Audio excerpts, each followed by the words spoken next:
Ok, bonjour à tous. On va faire une vidéo là pour faire un peu d'explication sur ce que c'est le massage et la nudité. Si c'est bien, si c'est mal et d'où ça vient. Donc on a deux cas. Et donc je fais beaucoup de débats avec des évolutionnistes et créationnistes. Donc j'ai un forum qui s'appelle création ou évolution.forumgratuit.eu. Et dedans il y a beaucoup d'explications sur d'où vient l'univers, quelle est l'origine de l'espace, des planètes, de la sélection naturelle, du momentum angulaire, tout ça. Et donc, si tout vient, il n'y a que deux façons de voir cette question. Si tout vient du hasard, du rien du tout, du néant, tout ça, ça veut dire que tout ce qui est créé dans l'univers vient du hasard, vient du néant. Et donc, d'où viendrait mâle et femelle, n'est-ce pas? Il y a des millions, milliards d'années, il y avait la soupe primordiale, soupe tomate, on ne sait pas si j'ai soupe aux oignons, tout ça. Et la soupe primordiale, il y a une abîme qui serait sortie. Qu'est-ce qu'elle a mangé? N'est-ce pas? D'après la théorie de l'évolution, c'est ça. C'est que les enfants, il y a longtemps, des milliards d'années, un point était dans le ciel. Et ce point dans le ciel a commencé à tourner très vite. Et ce point dans le ciel est devenu un rocher sur la Terre. Et ce rocher, il a plus des millions d'années sur le rocher, il a plus longtemps sur le rocher. Et c'est devenu de la soupe. Quelle soupe? Donc on a bien vu que c'est peut-être la soupe tomate, peut-être la soupe aux oignons, peut-être la soupe aux champignons, on ne sait pas. Et une amibe était rentrée là-dedans dans cette soupe, tout ça. Un jour, elle a dit, je vais sortir de la soupe. Et donc, elle est sortie. Qu'est-ce qu'elle a mangé? Ben, il n'y avait rien à manger. Avec qui elle s'est mariée? On ne sait pas. Donc, comment elle s'est multipliée? On ne sait pas. Et voici la théorie de l'évolution. Donc, pourquoi il y aurait mâle et femelle? Il n'a aucun besoin de faire ça. Qui a dessiné tout ça? J'ai bien expliqué dans beaucoup de vidéos que pour faire une chaise, il y a une chaise ici. Pour faire une chaise, il faut de l'intelligence. Il faut un cerveau. Il faut planifier. Il faut de la matière première, le plastique, le bois, tout ça. Il faut planifier à l'avance pour savoir comment on va faire la chaise, si on va faire grande, petite, ronde, machin, tout ça. Il faut l'intelligence pour faire tout ça, et il faut un cerveau. Et il faut de l'énergie pour aller chercher les matériaux, ramener les matériaux, les mettre en place et les assembler pour que ça devienne une chaise. Mon principe, c'est que tout l'univers ne peut pas venir du hasard, car la sélection naturelle, est-ce qu'elle a un cerveau? Elle n'a pas de cerveau. Est-ce qu'elle a l'intelligence? Elle n'a pas d'intelligence. La sélection naturelle, est-ce qu'elle peut planifier? Elle ne peut pas planifier non plus. La sélection naturelle, d'où est-ce qu'elle a pris la matière dans tout l'univers pour faire l'univers? Il n'y a aucune réponse là-dessus. D'où elle aurait l'énergie pour faire tout ça, pour créer, pour sélectionner des milliers d'années, après milliers d'années, tout ça? C'est pas scientifique. Ça veut dire que si votre argument n'est pas falsifiable, c'est un argument basé de la religion, que ça soit évolutionniste. Et la plupart des arguments évolutionnistes, que ce soit même Hawkins dans des documentaires, pendant tout le documentaire, il va vous donner des arguments personnels. Il va vous donner des arguments personnels sur ceux qui pensent, moi je pense, moi tout ça, mais ce n'est pas la science. Parce que la science, c'est ce qu'on peut tester, démontrer et prouver. Si moi je vous dis, les bananes sur la Lune, elles sont bleues. Donc si je suis diplômé scientifique, je vais vous donner ça comme un fait scientifique. Néanmoins, ce n'est pas scientifique, c'est juste un avis personnel non falsifiable, parce qu'on ne peut pas vérifier. Ça veut dire que c'est de la religion. Donc si tout le monde entier vient du hasard, ça veut dire que pourquoi il y a hommes et femmes? C'est un dessin spécial. Les parties génitales des hommes et des femmes sont faites. Après, il y a 9 mois les femmes ont un bébé pour faire les enfants, tout ça. Il y a tout un processus incroyablement compliqué pour faire ce genre de mâle et femelle. Donc d'où ça vient? Ça ne peut pas venir de l'évolution parce que ça ne peut pas ni être testé, ni être prouvé, ni être démontré. Et donc, ce n'est pas falsifiable. Et donc, c'est un argument religieux. Après, dire que le corps est bien ou le corps est mal. Le corps est bien ou le corps est mal. Si ce n'est pas l'évolution, si c'est l'évolution, on est là que pour se détruire les uns les autres, pour se manger les uns les autres, tout ça. Voilà. Si tout vient de Dieu, du Dieu de la Bible, ça veut dire qu'il a créé le corps humain, et le corps humain, Adam et Ève. Et donc, qu'est-ce qu'il a écrit? Il a écrit que quand Dieu a créé tout l'univers, il a dit voici c'est très bon. Et quand il a créé Adam et Ève, il a dit voici c'est très bon. Voici c'est très bon. Ça veut dire que toutes les fonctions du corps humain d'Adam et Ève, toutes leurs parties du corps étaient parfaites. Et en plus, ils étaient tout nus. Donc, est-ce que Dieu serait le créateur du mal si le corps humain était nu? Si le corps humain nu était mal? Non, il n'y a aucune preuve là-dessus. Le corps humain, c'est juste un fait. C'est comme un arbre. C'est comme une main. C'est comme un pied. Qui c'est qui dit que le sein, c'est pire qu'un pied ou une main, ou une oreille, ou une bouche, ou un vagin, ou un genou. C'est le corps humain, c'est tout. Il n'y a pas bien, il n'y a pas mal, c'est juste le corps humain. Après, le corps humain a des parties nécessaires, n'est-ce pas? Donc, pourquoi la société actuelle dans certains pays, surtout comme aux États-Unis par exemple, dit par exemple que ça c'est mal ou ça que c'est mal? C'est parce qu'il y a du plaisir dedans. Donc, à cause de leur conscience, ils croient que le plaisir c'est mal. Ça, cela vient de l'éducation catholique du Moyen-Âge, comme quoi tout plaisir était mal, on interdit le plaisir, on interdit machin, tout ça. Et donc, si tu as l'interdiction de ça, c'est l'interdiction juste parce qu'il y a du plaisir. Donc à ce moment-là, pourquoi pas interdire manger? On restreint la nourriture, on restreint les trucs, on mange qu'une fois par jour pour restreindre le plaisir. On restreint le sommeil, comme ça les gens ne dorment plus et comme ça on restreint le plaisir. C'est n'importe quoi. C'est n'importe quoi. Il n'y a aucune preuve du tout comme quoi le corps humain serait mal en lui-même. On a dans le chapitre 20 d'Ésaïe, le prophète Ésaïe, chapitre 20, et Dieu nous dit, donc vous pouvez voir Ésaïe chapitre 20, versets 1 à 3, et Dieu, il dit au prophète Ésaïe, pas n'importe qui, et à Jérusalem, donc c'était la capitale mondiale religieuse de l'époque.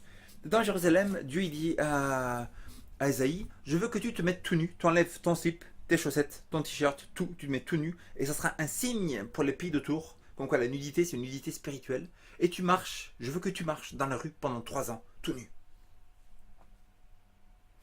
C'est intéressant que dans une ville qui était très spirituelle, il n'y a eu aucun problème de ça. Je ne veux pas dire que les gens doivent faire ça. Il y a des pays où c'est totalement légal, comme l'Espagne. On marche nu dans l'Espagne, ce n'est aucun problème. En Belgique, à Bruxelles, totalement légal. À Londres, certainement légal. En Allemagne, c'est légal. En Hollande, tout ça. Donc il y a des pays totalement légaux. Après, chacun fait son truc du moment qu'ils n'abusent pas non plus. Donc d'un côté, pour ne pas tomber, c'est comme aux États-Unis, forcer les gens à ne jamais se mettre nus. Comme à la plage, tout ça, c'est dès qu'une fille monte les seins, c'est une amende, tout ça. Ça, c'est un excès. L'autre excès, c'est que les gens forcent les gens à se mettre tout nus tout le temps, tout ça dans la rue, machin, tout ça. Voilà, c'est notre excès. Après, est-ce que c'est mal? Ben non. Donc on vient voir dans Ésaïe 20 que Dieu dit au prophète Ésaïe de se mettre tout nu. Si c'était mal, comment Dieu il va dire à un homme de faire du mal? Ce n'est pas possible. Parce que Dieu ne peut jamais dire à un homme de faire du péché. On a dans Jean chapitre 21, et l'apôtre Pierre, qui a passé 3 ans et demi avec Jésus, pratiquement tous les jours, l'apôtre Pierre, il dit il est en train de pêcher au bord de la mer, et de loin, il voit qu'au rivage, Jésus était mort sur la croix, il ne sait pas où il est. Il est en train de pêcher sur la mer de Tibériade, ou la mer morte, je ne sais pas quoi, et il voit de loin Jésus. Il écrit dans la Bible, et il se rhabilla car il était nu. Il se rhabilla car il était nu. Comment il va pêcher avec d'autres personnes autour dans le bateau, tout ça, nu? Il passait 3 ans et demi avec Jésus. N'aurait-il pas su que c'était mal d'être nu s'il avait passé 3 ans avec Jésus? C'est que ce n'est pas un péché du tout. On a un autre exemple. Dans la fin des évangiles, il y a que Jésus est dans le jardin de Gethsémane. Dans le jardin de Gethsémane, un des apôtres voit la foule romaine et les prêtres juifs arriver vers Jésus pour essayer de le prendre. Un des apôtres n'avait qu'un drap autour de lui. Il était tout nu en dessous. Dans Luc, à la fin du chapitre Luc, beaucoup de théologiens disent que c'est l'apôtre Luc qui était comme ça. Et ils essaient de l'attraper, et il s'en va tout nu dans la montagne, en train de courir. Il laisse le drap derrière. Donc comment un des apôtres de Jésus va passer avec lui? Il est là, à poil, juste avec un drap autour. Alors que c'est la plus grande autorité religieuse de la terre, c'est la parole de Dieu. La plus grande autorité. Mais si c'était vraiment mal, Jésus ne l'aurait pas dit. Pourquoi tu viens tout nu, à poil, comme ça, avec un drap dessus? Ça veut dire que c'est devenu un légalisme qui n'est pas correct du tout. Qui est pas correct du tout. C'est un freinement de la liberté des gens. Et il n'y a aucun verset dans la Bible qui dit que la nudité serait un mal. Après, on a 2 chapitres qui nous expliquent la vérité sur la nudité, ce qui est bien et mal, et la vérité sur le sexe, ce qui est bien et mal. Dans Lévitique chapitre 16 et Lévitique chapitre 18. Dans Lévitique, c'est le 3e livre de la Bible. Il y a Genèse, il y a Exode et il y a Lévitique. Les Lévitique, c'était surtout des lois pour les Juifs à l'époque, mais c'est beaucoup de lois qui sont encore correctes aujourd'hui. Et dans Lévitique 16 et 18, ça nous dit que tu ne regarderas pas la nudité de ta maman. Tu ne regarderas pas la nudité de ton papa, ni de ta tante, ni de ton oncle, ni de ton frère, ni de ta soeur, ni de ton cousine, de ça. Donc la seule chose où c'est mal de voir la nudité, c'est la nudité de sa propre famille. Il n'y a aucun verset dans la Bible qui dise que c'est mal de regarder la nudité d'une autre personne, mais la nudité de sa famille, c'est là que c'est un péché. On a un autre exemple, c'est que le roi David, le plus grand chef religieux de la nation, de la plus grande nation religieuse de l'époque, le roi David, que les rois d'Israël n'étaient pas seulement rois physiques d'un pays, mais ils étaient aussi les chefs religieux. Ils étaient loin spirituellement sur la nation d'Israël. Et ce chef religieux, il rentre d'une bataille. Il est en train de danser devant tout le monde en plein Jérusalem avec un éphod de lin. Un éphod de lin, c'est juste une couverture de lin devant, derrière. Totalement nu. Et sa femme, qui le voit de loin, vient le voir et lui dit « Mais que fais-tu à t'humilier devant toutes les femmes d'Israël ?» Le roi d'Israël danse tout nu devant toutes les femmes d'Israël, devant tout le peuple. Lui, le chef religieux, ne savait-elle pas si c'était bien ou mal? Seulement sa femme est venue dire ça, parce que les autres femmes pouvaient le voir tout nu. Donc d'après la parole de Dieu, il n'y a aucun verset quelconque qui dit comme quoi la nudité sera un péché. On a en France un grand docteur qui s'appelle le docteur Gaston Durville.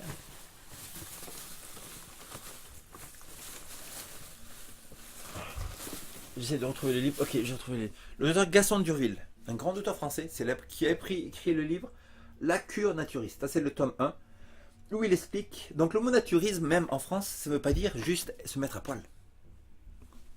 Le naturisme, ce mot français, veut dire bien manger des fruits, des légumes, prendre de l'air, faire de l'exercice, faire du repos, boire assez d'eau, se reposer, etc. Tous les docteurs naturels, c'est inclus le naturisme, incluant le fait que ne pas porter trop de vêtements constamment, car ça restreint l'apport d'oxygène du corps. Dans le docteur Gaston Durville nous dit bien dans ce livre La cure naturiste comme quoi les gens, il a créé le centre Héliopolis sur l'île de Levant, ici, pas loin de Montpellier. Et dans ce centre, les gens se mettent tout nus et ils apprennent à faire respirer leur corps au lieu d'être constamment avec du coton autour pour faire éliminer les bactéries, etc. etc. Et voilà. Donc, on a les preuves dans la parole de Dieu, on a les preuves dans le doctorat français comme quoi il n'y a aucun mal au naturisme. Après, pourquoi un massage serait payé naturiste? Parce que c'est plus rare, parce que dans les centres, dans les campings naturistes, on paye la rentrée. Voilà. Donc, en quoi le corps humain serait mal? Ça veut dire qu'il faudrait prouver que Dieu aurait créé le mal en créant le corps humain. Et si vous croyez dans l'évolution, il faudrait prouver que cette sélection naturelle, qui n'a ni cerveau, ni intelligence, ni planification, aurait voulu créer du mal en créant le corps humain. Néanmoins, elle n'a pas de cerveau. Comment ça aurait été possible, n'est-ce pas? Ça veut dire que le corps humain n'est pas mal en aucune façon. Là, et donc j'ai continué pour le massage. Donc le massage, j'ai des vues assez mal sur cette pratique médicale. Eh bien oui, le massage est une pratique médicale. On va retourner jusqu'au temps de Hippocrate, le père de la médecine moderne. C'est tous les médecins font le pacte d'Hippocrate, comme quoi ils ne feront pas de mal et ils ne se feront pas de mal par rapport au traitement qu'ils donneront aux patients. Mais on voit dans les livres d'Hippocrate qu'il a dit qu'il utilisait souvent le massage pour le traitement des malades. Après, je ne suis pas en train de dire que le massage va vous guérir. Je suis en train seulement de citer ce que disaient les grands docteurs de l'histoire. Le docteur Hippocrate nous dit que le massage aidait, il utilisait souvent le massage pour aider beaucoup de maladies. Et que c'était un des meilleurs traitements. On va plus tard dans l'histoire, on a Asclépiade, un des plus grands docteurs grecs, un des plus grands docteurs renommés de l'histoire, Asclépiade, qui nous dit qu'il a arrêté tous les traitements chimiques pour utiliser le massage, qui guérissait pratiquement toutes les maladies. Asclépiade nous dit ça, je ne dis pas ça. Vous allez dire, oui, mais ça a été arrêté ce genre de truc parce qu'ils se sont rendus compte que c'est pas vrai. Eh bien non. Au 19e siècle, nous avons le docteur Harvey Kellogg, le plus grand docteur du 19e siècle, Harvey Kellogg, qui avait le Battle Creek Sanitarium, le plus grand hôpital du monde à Battle Creek, où beaucoup de rois venaient. Il a inventé le tandem, il a inventé les cornflakes Kellogg qui portent son nom, il a inventé le bain à vapeur et beaucoup d'inventions. Et ce docteur, il a écrit un livre qui s'appelle L'art du massage, The Art of Massage. Et dans ce livre, il nous donne des détails assez impressionnants sur toutes les expérimentations qu'il a fait sur des centaines et des centaines de patients, de clients, et tous les bénéfices du massage. Par exemple, le massage aide toutes les fonctions du corps humain, l'élimination et l'absorption. Un corps qui élimine mal ne sera pas en bonne santé. Un corps qui absorbe mal sera en mauvaise santé. Pourquoi? Parce que les nutriments ne vont pas rentrer dans le corps. Ça veut dire que quelle partie du corps sera en mauvaise santé? Ça sera le côlon qui est très important. Si le côlon est congestionné, ce qui est le cas de la plupart des gens, il ne pourra pas absorber les nutriments nécessaires pour être en bonne santé. Il ne pourra pas éliminer les toxines du corps qui rentrent dans le corps constamment, dont le corps est fait de 80% de liquide qui est de la lymphe et 20% c'est du sang. Et cette lymphe doit être éliminée constamment. Et si la lymphe n'est pas éliminée constamment, ça veut dire que les toxines vont repartir dans le corps. Et c'est là qu'on a cancer, arthrite, etc., etc. Et donc le massage aussi, nous dit Avikologue, aide à faire éliminer les toxines du muscle.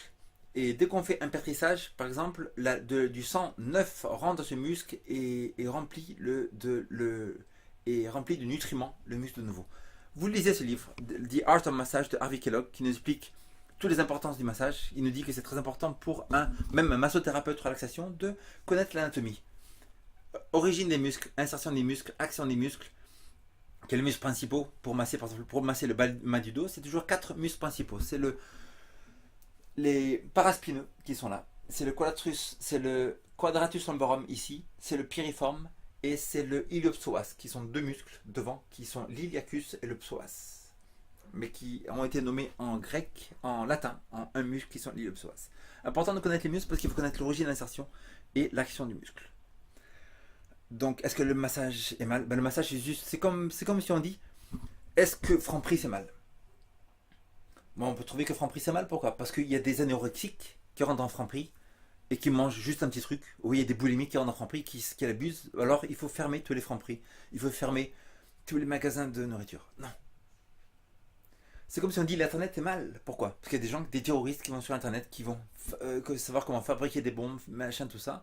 Des gens qui vont sur internet, qui vont mettre des virus partout, machin, tout ça. Donc on ferme tout l'internet est mal. Non. L'internet, il y a beaucoup de bénéfices dedans. Beaucoup de gens qui sauvent leur vie grâce à ça. Aux vidéos de YouTube, on apprend comment couper les cheveux, comment réparer une voiture, comment tout ça. Donc il y a beaucoup de bénéfices. Mais est-ce que parce qu'il y a une mal-utilisation que ça qu'on peut tout fermer? Ben non. Et le massage, c'est pareil. Il y a des gens qui utilisent mal le massage. Est-ce que c'est pour cela qu'il faut arrêter tout le massage? Bien non. Massage relaxation. Nous disent les plus grands docteurs, vous faites une étude, que le massage relaxation est un des plus grands bénéfices pour la santé. D'après eux, c'est leur citation, ce n'est pas mes citations. Bonne journée.